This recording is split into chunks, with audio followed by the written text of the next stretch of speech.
Greetings. My name is Dr. Ray Wheeler, and I've been asked to offer some insight into how you at the Christian Leadership Bible Training Institute can develop a program that will offer value and insight and partnership with learning institutions here in the United States. To get started, let me give you some insight into who I am and the strengths and weaknesses of the perspective that I will be sharing with you. We're talking about designing educational excellence. And in that, over the course of our presentation, I'm going to define and focus in on outcome-based higher education. This is how education is approached here in the United States with learning institutions. And it is very much a powerful student-focused, learning-focused strategy. First, some things about myself. From 1992 to 2020, I served as an adjunct professor at Azusa Pacific University, Bethesda University, Angelus Bible Institute, Life Pacific University, and International Theological Seminary, all of them in Southern California here in the United States. In my education, I have a doctorate of ministry from Claremont School of Theology in Claremont, California, and concentrated on leadership, leadership development administration. I have a master's of arts and intercultural studies from Fuller Theological Seminary in Pasadena. My areas of concentration were leadership development, organizational design, and change management. My undergraduate work, as you see, I do not have an undergraduate degree, was from Eugene Bible College and Life Pacific University. I've served on various faculty committees, which is part of the background to this presentation. WASC Program Review Committee for the BA Business Administration at Life Pacific University in 2017-18, and the ABHE Self-Study Committee at Bethesda University in Anaheim, and Review Standard 9 in 2014-15. I served on the Admissions Committee at the Claremont School of Theology while I was there as a doctoral student representative on that committee. I've worked in sales, sales representative, operations director, global sales manager, vice president of administration for several different industries, including student loan processing and manufacturing. I have run my own service business focusing on executive coaching and organizational design and social research for business. My background, this also doesn't include the 25 years I spent in pastoral ministry, leading local congregations, and then working at the denominational level as a coordinator of short-term world missions. As you can see, my background is diverse. I bring a unique perspective that has some very interesting strengths, but admittedly also has some weaknesses. So in the material that I give you today, I'm going to overview several different things at a very high level and give you, I hope, a roadmap that will enable you to pursue further the direction that you want to go in the institute there. So let's talk about my objectives. I want to describe the criterion for accreditation and affiliation with existing higher institutions here in the United States. I'll offer a definition of outcome-based education. I'll talk about accreditation requirements, and I'll talk about common credit transfer criteria. All of these are important for your students as they pursue the calling that they are given and by God and living out.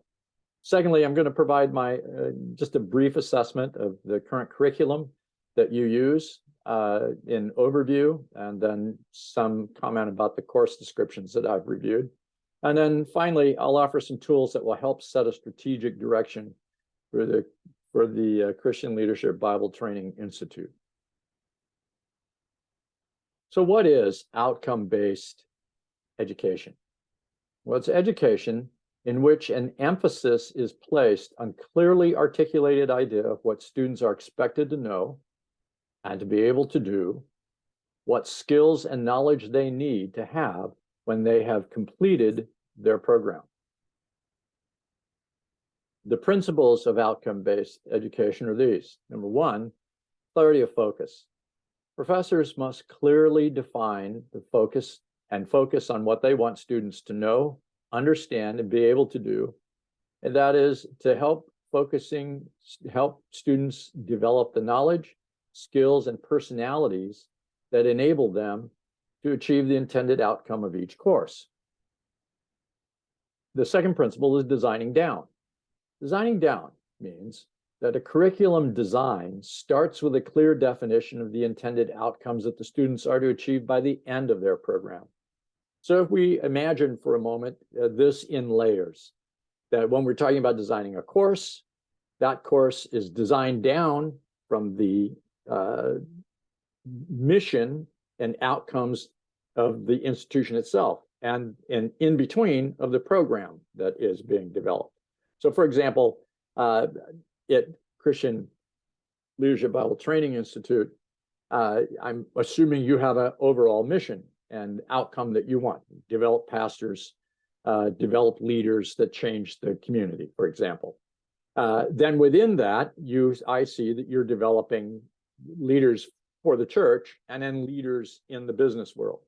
And so those would be two different programs, and those would have their outcomes. And then the top outcome of the institute, the program outcomes, all contribute into the course outcomes that are designed by the professors as they teach the classes in your institution. Third principle is high expectations. Most of you are probably familiar with what's called the Pygmalion effect. The Pygmalion effect is the realization that whatever the expectation of the professor is, the students will rise to that expectation in the classroom. In fact, as a classroom instructor and professor, this is one of the most rewarding things about teaching to me, is that as I enter the classroom with high expectations for my students, I watch that expectation lift the performance of students to life-changing impact in the courses that they take. It changes their perspective. It changes their value of who they are. It changes them in their confidence level of the skills that they've been given and that the course imparts to them. High expectations are established by professors to meet challenging standards of performance in order to encourage students to engage deeply in what they are learning. These standards are linked closely to the idea that successful learning promotes more successful learning. And then fourth principle is expanded opportunities. It's not enough to just have high expectations, but I also, as a professor, have to be attentive to the various learning styles of the students that are there. Not everybody learns in the same way. And so as I design a course, I design the course and its homework, its exercises, its discussions with all of these things in mind. If I'm going to help students achieve high standards, then I need to give them the appropriate opportunities that meets their learning style and their strengths to allow them to succeed. Now, that's a lot of work in managing a classroom, but that's also part of the reward that comes out of it. Clarity of focus, designing down, high expectations, and expanded opportunities are the principles of outcome-based education. Now, when we talk about developing partnerships with higher educational institutions here in the United States, and presumably elsewhere as well, but I can only speak authoritatively about the US and then even more limited in the Western United States, where I primarily worked. Accreditation is a process by which an institution of higher education is certified that they do what they say they're doing. Why do institutions here pursue this? Well, first, it assures that a school community, or it assures a school community that the school's purposes are appropriate and being accomplished through a viable education program, that the institution is trustworthy for student learning. So, for example, as a student, when I was looking at my graduate education, I looked at the accreditation of the institutions that I was thinking about applying to. I looked at how their programs were designed. I wanted to really maximize my learning and get, from the business world, the biggest bang for the buck that I could get. I wanted the most out of the dollars that I spent. Number two, accreditation validates the integrity of the school's program and transcripts. If an institution is accredited, it says to other people that they really know what they're doing and they can be depended upon to produce outstanding student outcomes consistently. Additionally, accreditation facilitates the transfer of credits to other English-speaking schools. This is critical for college university acceptance worldwide. It also provides a process for regularly examining programs, processes, and data around school goals and student learning through data analysis, reflection, inquiry, and dialogue. No program is static. Just as no business can be static, no person can be static. There's a process of growth that happens. And if the process of growth isn't encouraged in an institution, such as a school or a church or a business, then what happens is a degeneration that occurs. And so there's always this affirmation through accreditation that the institution is learning from its own weaknesses and maximizing its strengths. Further, accreditation builds professional culture that supports the school-wide action plan. And that professional culture simply means that the administration, the professors, the board, the stakeholders all work together in a way that is predictable to enhance the outcomes of the school. They manage the difficulties, they see weaknesses, they address those things openly. It fosters then a continuous improvement in the school's programs and operations to support student learning. Provides valuable insight from fellow educators who visit the school as part of the process of review. And it benefits schools that choose joint accreditation or other collaborative processes, such as the one that you are thinking about in collaborating with other higher institutions here in the United States.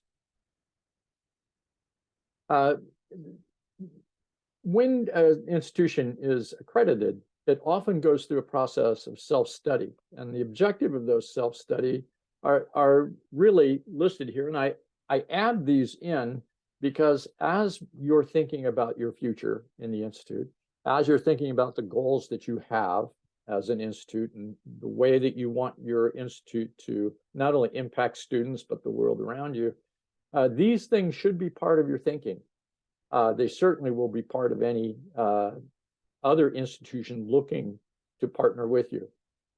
Self-study objectives come out of the accreditation process, and this is what I've been a part of as a professor that served on review committees in both WASC and ABHE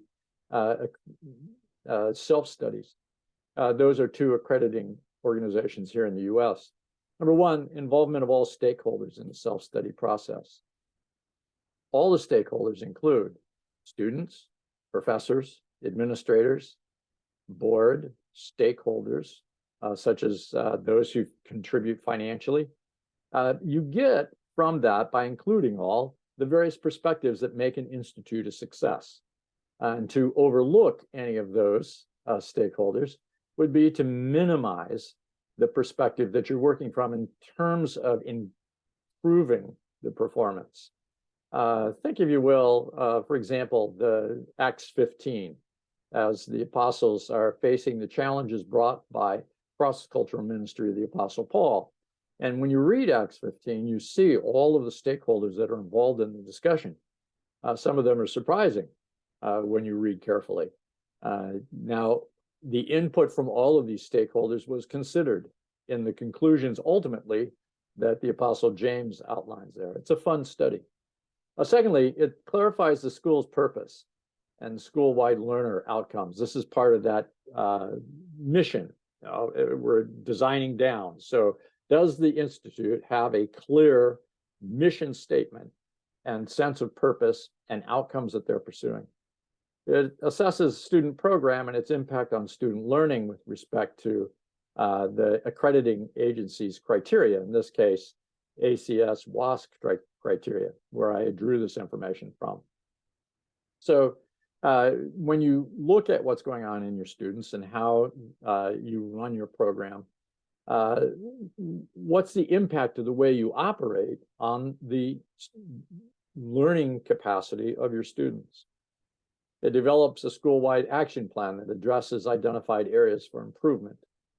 It provides a visiting committee validation and enhancement based on accreditation criteria and standards of the self-study and findings from the visit. In other words, as part of an accreditation process, outside educators come and also look at your program. They look at how you run things, they look at how the students are learning, they look at how the classrooms are managed, they look at finances, they look at the governance structure, and they give feedback from those investigations into how you can improve the overall performance of the institution. And then finally, it builds a professional culture to support a school-wide action plan. Now, self-study is part of every accreditation process. And for you, one of the beginning points that you have, because you have higher learning institutions around you, is to invite some of those professors, those administrators, to come and discuss with you what your design hopes are for the institute. It doesn't have to start overseas, it can start very locally as well. Here's an example of the WASC accrediting categories or categories of assessment. This is what an assessment's going to look at: the organization, the curriculum, the instruction, student support, assessments, and resources. So the organization, how is the school structured? Curriculum, what is being taught and how is it being taught? Instruction, how is the classroom operation working? In what way are the instructors interacting with their students? What support systems do you have in the institute there to help students succeed? Support systems can be counseling, can be financial aid, can be meals, can be housing, all the things that go into helping a student succeed at what their aims are in education. What assessments have you already done? You finished your first term. Have you gathered together to assess how well did we do in these areas, for example? In what ways can we improve what we're doing? So, you know, if you come to the table with assessments already done, this is very, very helpful for institutions who are considering partnering with you. And then finally, what resources are available? And those resources are a full complement of things. It's not only your financial resources, but it's also the facilities, it's the library, it's the other support systems, computer systems, information sharing that goes on that makes an institution successful. Assessments in an accreditation process, when these things are assessed, include demographics, the outcomes that are met, how they're measured, and the perception and processes that are involved. Perception is, do the students feel, do the stakeholders feel, do the professors feel that the institution is meeting its stated objectives? And then what processes are in place that support and facilitate those things? In essence, when you look at criterion categories or investigation categories, you're asking three questions. Where's the school now? Where is the school going?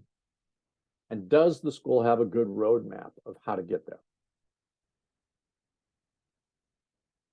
Now, ABHE, which is another accrediting institution or organization here in the United States, their categories, standards categories, that is, they say, here's the standards you need to have in the following thing: mission, goals, and objectives. Student learning, institutional effectiveness and planning, institutional integrity, authority and governance, administration, institutional resources, enrollment management, student services, faculty, library and other learning resources, academic programs. Now, in these standards, which can be defined by going to the ABHE online and looking at their accreditation requirements, these standards should be things that are already happening. As I mentioned before, you finished your first term. Now is a good time to review. Are we meeting our mission, goals, and objectives for the Institute generally? Are our students learning? How do we know? Are we effective as an institution in what we're saying we're doing? And what's our planning for the future look like? And so it's really important because in my career in ministry, the first ministry assignment I had was as a campus pastor. And as a campus pastor, I stepped into a role that put me on college campuses, high school campuses, junior high campuses. And I was right at the transition where I inherited a group of 6 students. And at the high school level, the college level, there was nothing going on. The junior high level, there was nothing really going on. So I had to develop things. I had to plan for what I saw God doing and how I was going to get there, in the same way that you've made a plan. You've initiated an institution. Now take it to the next step.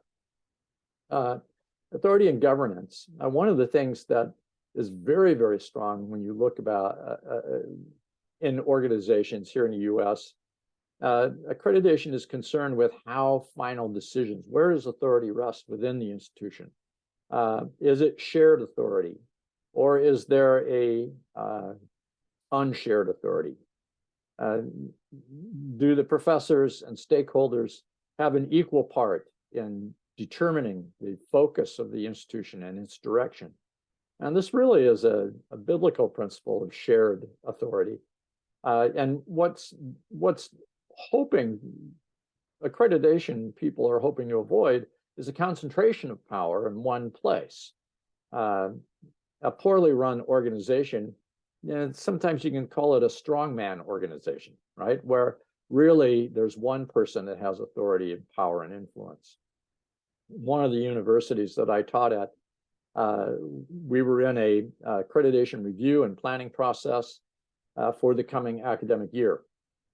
And we set out some very specific objectives as a faculty and administration for where we thought the university, how they could meet their goal. Now, the goals we were working from were the goals that were set by the board. And so we had some very powerful times. We prayed together. The presence of God showed up in our planning meetings. It brought new relationships between administration and faculty that weren't there before. We had several major breakthroughs in these meetings. And there was one person, a secretary for the president of the institution, that got very nervous in the meeting and reported back to the board that the professors were running away with the institution.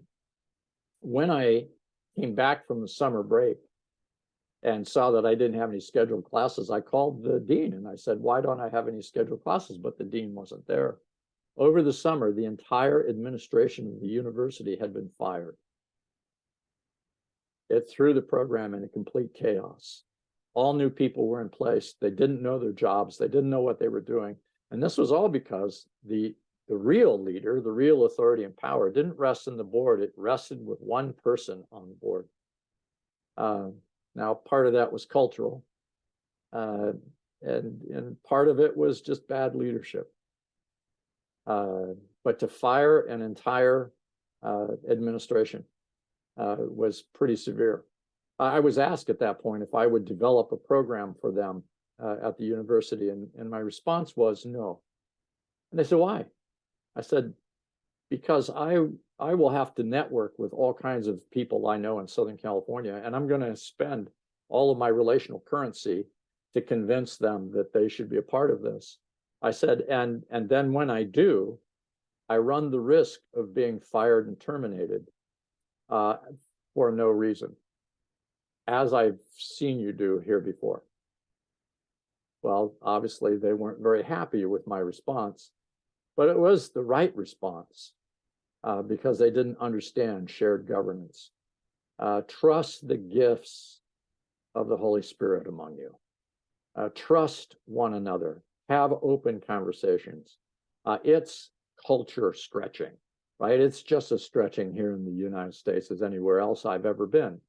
But the fact of the matter is that when we follow Jesus Christ, when we're part of the body of Christ, all of us are called to a certain transcend, in a certain way, to transcend our own cultural worldview and to see the world from a different perspective. None of us are exempt from this. And it's just very unnerving at times to engage the Holy Spirit in a way that challenges the core of our worldview. Well, this I'm sure you're familiar with, and I don't need to explain it any further, but to both lament with you and rejoice with you in this work of the Holy Spirit that is transformative. lament in that the Spirit of God, so frequently throws us into cognitive dissonance with what we thought we know, and rejoice in the outcome of that transformation that occurs. What are the eligibility requirements? Well, this is a partial list. There's 2 pages of this for ABHE that you can find on their website, but just a couple: authorization, institutional mission, governance, chief executive officer, and catalog. I've talked about institutional mission, governance. Let me talk about authorization for a moment. One of the things that accreditation organization, and certainly partnering universities, are going to look at, are you recognized by the government to operate as an educational institution, and whatever the government requires of you in that. This is an important part of the accreditation process. The fact of the matter is that while we work in a kingdom that transcends the world that we're in, we also work within the world that we're in.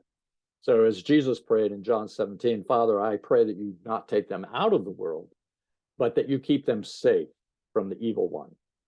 So we're not called out of the world. We're called to be an incarnational representative of God within the very communities that we live, completing, fulfilling, continuing the mission, the ministry of Jesus. The other thing is chief executive officer. This is probably, if you're like any other organization that is just starting, this is going to be one of your biggest steps, right? It's to identify the person who is supposed to be the chief executive officer of the institution and employ them. So their major responsibility is to the institution.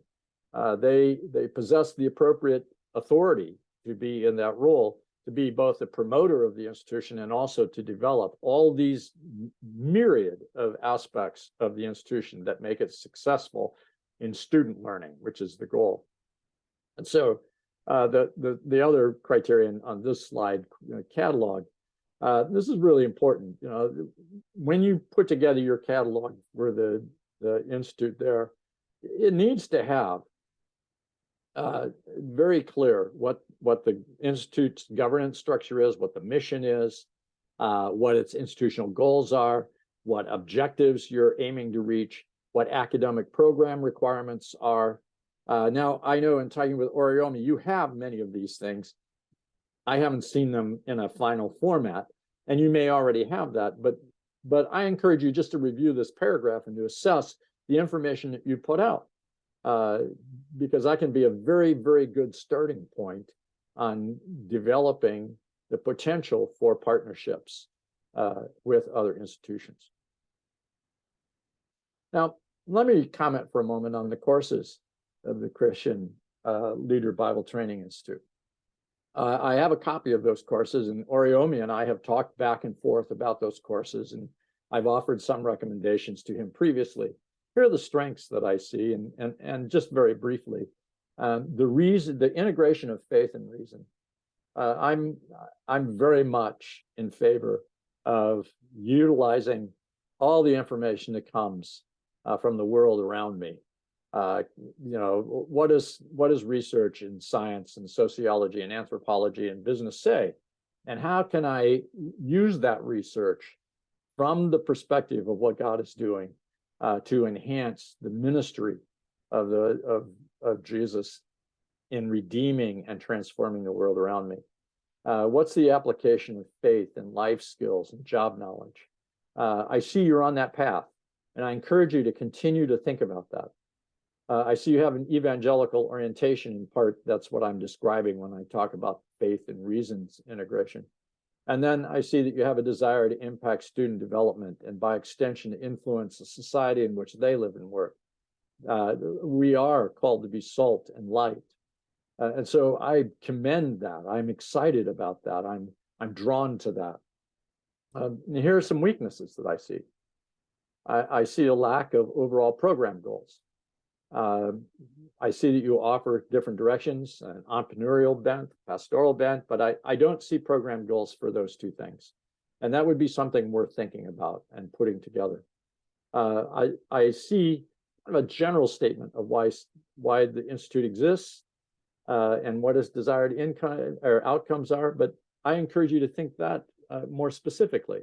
and something that can be more measurable in terms of outcome. I see because you're starting, this isn't odd, but I see a lack of a sustainable strategy in development. That's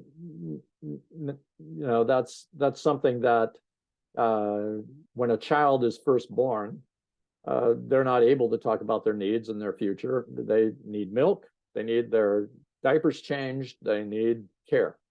And when we begin an organization, it's very similar, right? Where we just got to make sure their organization's eating enough and that the diapers are changed, the problems are addressed. But because you're seasoned leaders, because you come from different disciplines, you know that even in the beginning, while the institution itself is maybe not fully developed in its self-perception, you are, and you know what the institution needs. And so I encourage you to think about development in the future, financial development, curriculum development, provider development, that is professors and instructors, and recruitment. And that you be thinking 10, 15, 20 years down the road and how to get to those points. And then one of the things that was clear to me as I reviewed the course descriptions is that there's no standard course description format. This is important, again, for partnering with other institutions so that they see and can measure what you're teaching and what the outcomes are in the students. No higher educational institution here that I know of will partner with someone who can't produce a consistent course outline and course descriptions, simply because what that indicates is that there's a differential in quality one course to the next. And what you want is that every course has the same high quality outline and standards. And so one of the things that I can provide are examples of course descriptions. One of the course descriptions I read is really good. And one of the other ones, I see the course looks like it has some really good information, but the description didn't give me that. I had to read between the lines and take inference from that descriptive. So just some feedback on your courses. Now, college credit. Again, this is dealing with partnerships as you seek to partner with other higher education institutions. Transfer policies vary from institution to institution. Accreditation, college level courses completed at regionally accredited institutions are usually transferable. And so for you to have the kind of standards that mirror the standards of accreditation here in the US makes it a lot easier for partnerships to occur, and it makes it easier for your students to engage courses with institutions here in the US once they're through the courses that are there at the institute. So we look at accreditation, we look at course content. Content, if I'm going to transfer credit, content needs to be similar from one institution to the next. One of the things that you might do as you consider partnerships is to look at the course descriptions and to get the expanded course descriptions from institutions you're considering partnering with. Look at their course descriptions and the way that they're set up and compare them to yours. An example is when I went to my doctoral program, even though in my master's program I'd had early church history course, I was required to retake the course at the new institution at Claremont School of Theology because the Fuller course didn't have all the aspects that the Claremont course had. And so it was part of my prerequisite work to enter fully into my doctoral program. That's frustrating for students. They've taken the course once, they don't want to have to take it again, but inevitably that's going to happen. But the more you can work to minimize that potential, the easier it is and the better it is for your students. And then grading systems. When you look at transferring credits, grades, final grades are important. And so I think the biggest thing about grading systems is that every course, as an institute as a whole, you need to have what's called a grading rubric, what constitutes an A grade, what constitutes a B grade, so on and so forth. And for every class, that same grading, a similar grading rubric needs to be included in the course description. So if I'm taking entrepreneurial thought, for example, what constitutes an A in that class? What constitutes a B? How are you going to measure my performance as a student? I need to know that so that I can set my own learning objectives as a student. And then what this does when you have a grading rubric is it makes, again, consistent. If I see that a student has an A's all the way across the board, is it because the institution has low standards and they just give out A's? Or is it because there's really a rigor to the process of learning, and I can see the metrics that you use to provide to measure that student's performance as an A versus a B or a C or a D or a fail or incomplete. Now, how many credits transfer? Again, this is part of your forward-thinking planning. Typically, students can transfer up to 45 credits to associate degrees or 90 credits for bachelor's degrees. There's no standard here in the United States, however. And so from school to school, you're going to run across different standards, even those that are accredited within the same organization. And so be prepared for that. But here's some guidelines just to be thinking about as you develop the institute.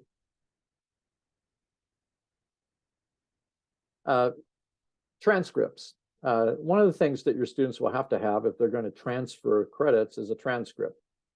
Transcripts include the grades obtained and the credits earned or attempted, the average grade point, every course listed chronologically by the exact date, department, course number, and description. And if you had completed the course, grade would also be listed.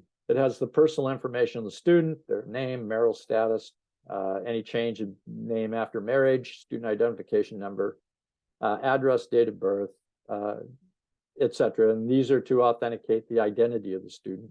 And then finally, on a transcript, it needs to be printed, form, faculty approved, and have your university or institute seal on it. Now, one of the things that you didn't see listed when I listed my credentials at the beginning of this is a Bible institute that I was educated in during my undergrad years. So you saw Life Pacific University, you saw Eugene Bible College, or Hope International has changed its name. I don't remember if I changed the name on my curricula vitae, but you didn't see this institute. Now, I don't list it there because it's long since gone out of existence, and I can no longer get transcripts from them. But in the early years of my education, in my master's degree, those years, I could still get transcripts. And while they were non-accredited, the Fuller Theological Seminary counted some of the credits that I received from this Bible Institute because the transcript was so well written. And because their program was so well done that it had all of the things that the university, or in this case, the seminary, needed to evaluate my previous education. And so I say that just to say that even if you're not accredited, you can still benefit your students by having a thoroughly documented transcript of what they've done at the Institute. And this becomes a very important document for them, particularly those students who want to go on in their education beyond the Institute. What determines the credit hours that are earned? College credits are a representation of the hours you've spent in class. So typically a 1-hour class per week equals 1 credit. So if a class meets for an hour, 1 hour, 3 days a week, that class will give you 3 credits.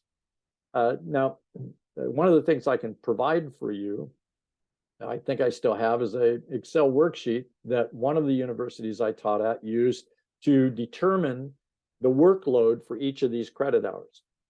Now, I was asked with a PhD in psychology, he and I were to design a research methods course for Life Pacific University.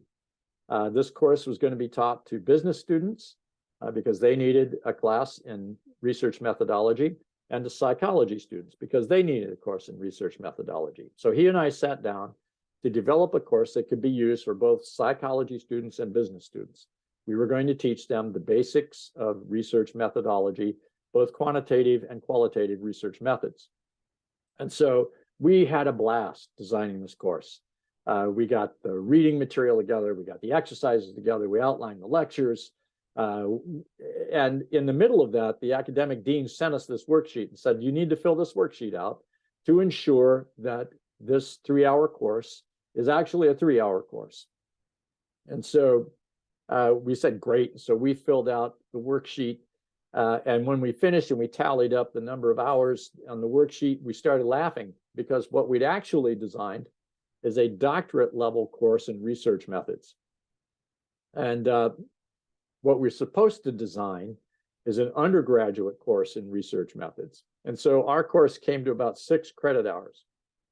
And we obviously had to make a lot of adjustments, and the amount of work we were requiring, the amount of reading we were requiring, the nature of our lectures, so on and so forth. But we got it finally whittled down for an undergraduate program, and we both became better professors through the exercise. So I can make that resource available to you. It helps both in designing good courses, but also then it helps in communicating to other institutions the nature of your courses and why you assign the credit hours that you assign to those courses. Well, let me give you some recommendations and thank you for this opportunity to give you some feedback and some things to think about. Number one, determine whether your educational mission extends beyond the local church. Now, I kind of sense from my conversations, that I'm not there obviously with you all the time, but just in my conversations with Oriomi, that you have thought about this, at least at an inferential level, that there's a mission that goes beyond the local church. But I want you to think about it very specifically. And it can go either way. Your mission can remain part of the local church and to develop strongly that way, or it can be both inclusive of the local church and then inclusive of society beyond the local church. But I want you to think about it very specifically and to define what the scope of your mission is as an institution, because that, of course, determines to a great extent the kinds of partnerships that you'll be looking for in the future. If the mission goes beyond the local church, if that answer is yes, then what I recommend is that you download ABHE and/or WASC accreditation standards and begin developing your overall program to align to those standards. Now, both ABHE and WASC have downloadable material that you can utilize as guidelines. And so this is not hard to find the standards. It's a lot of work to meet the standards. But if you see a vision beyond the local church, then I highly recommend that you use these as guidelines to continue to develop your program so that within the next several years, you'll be prepared to make partnerships with institutions that maybe now are not as willing to talk to you yet. Now, let me pause here for a moment and give you a reason why I think this is a good idea. That is, that the mission would be beyond the local church. A, there's the Great Commission. So obviously, we're going to be beyond the local church at some point. But B, speaking as someone who lives in the West, and with the fellowship that I enjoy with Oriomi and my other brethren, I have friends in Ethiopia, friends in Uganda, I talk regularly with friends in Latin America, friends in Asia, Singapore and Thailand, where I have colleagues that work. And I'm deeply enriched by those conversations. The fact of the matter is that my worldview needs the perspective that you offer. And this is amplified if you followed any last decade or so events in the United States. Frankly, the evangelical church here in the United States is struggling. It's lost its core mission and has become a political exercise, which is just really, it's a problem.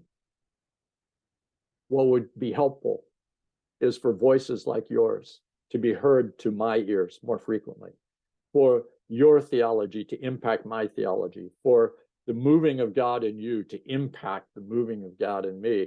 And I'm deeply enriched, but the body of Christ in the United States can be deeply enriched by you as well. The world can be deeply enriched by you.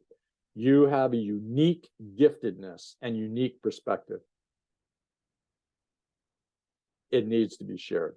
And so I hope that the answer is yes. If the answer is no, then develop an organizational plan. I would still use the criteria of ABHE or WASC selectively to ensure that the Institute so thoroughly complements the mission of the local church that it amplifies that mission. And the standards can still help in developing leaders who understand servant leadership at a deeper level. And then my fourth recommendation is, if you haven't done it already, identify and hire the chief executive officer who's going to spearhead the development of the institution and promote its mission. This really, really makes a big difference. And for a young organization, this can be a big, big step. But pray, move, find a person. The right person will amplify and speed up the development of the Institute. Well, I've got some tools that I can pass along, course design worksheets, as I mentioned, course description and syllabus standard formats, learning outcome measurements, other things that I may have already given Oriomi. Certainly, he can make them available to you if he hasn't done it already. Thank you for allowing me to have this time to share with you.